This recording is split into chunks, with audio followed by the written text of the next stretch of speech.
అందరికీ నమస్కారం. గుడ్ ఫుడ్కి స్వాగతం. ఈరోజు మనం కర్బూజాతో జ్యూస్ చేసుకుందామండి. జనరల్గా అయితే మనం కొద్దిగా మిశ్రీ లేదా షుగర్ యాడ్ చేసి చేసుకుంటూ ఉంటాం. కాకపోతే ఇవాళ కొద్దిగా వేరే ఇంగ్రీడియంట్స్ యాడ్ చేసి ఎక్కువ న్యూట్రిషియస్ చేసుకుంటాం.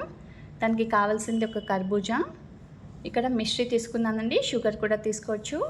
కొద్దిగా కోకోనట్ పీసెస్, కోకోనట్ మిల్క్ కూడా వేసుకోవచ్చు, కానీ పీసెస్ లాగా వేసుకుంటేనే మధ్యలో తగులుతుంటే బాగుంటుంది. టేస్ట్కి ఇలాచీ, ఇంకా గార్నిషింగ్కి చిరోంజి. ఒక మిక్సింగ్ జార్లోకి అన్నీ యాడ్ చేద్దామండి ఇంగ్రీడియంట్స్. కర్బూజా ముక్కలు, కోకోనట్ పీసెస్, ఇలాచీ, ఇంకా మిశ్రీ, ఇవన్నీ చక్కగా బ్లెండ్ చేసుకుందామండి. మన జ్యూస్ రెడీ అయిపోయింది. ఒక సర్వింగ్ గ్లాస్లో వేసుకుందాం. ఇంకా సర్వింగ్ గ్లాస్లోకి కొద్దిగా చిరోంజి యాడ్ చేద్దామండి. ఇది ఆప్షనలే, టేస్ట్ బాగుంటుంది మధ్య మధ్యలో తగులుతుంటే. చూసారు కదండి మన సింపుల్ కర్బూజా జ్యూస్. మనం ఇందులోకి కొబ్బరి పీసెస్ కూడా యాడ్ చేసి ఎక్కువ న్యూట్రిషియస్ చేసుకుందామండి, అండ్ టేస్టీగా కూడా ఉంటుంది. కర్బూజా జనరల్లీ సమ్మర్లో ఎక్కువగా తినాలి అంటారు, ఎందుకంటే ఇందులో వాటర్ ఇంకా ఫైబర్ కంటెంట్ చాలా ఎక్కువగా ఉంటుంది.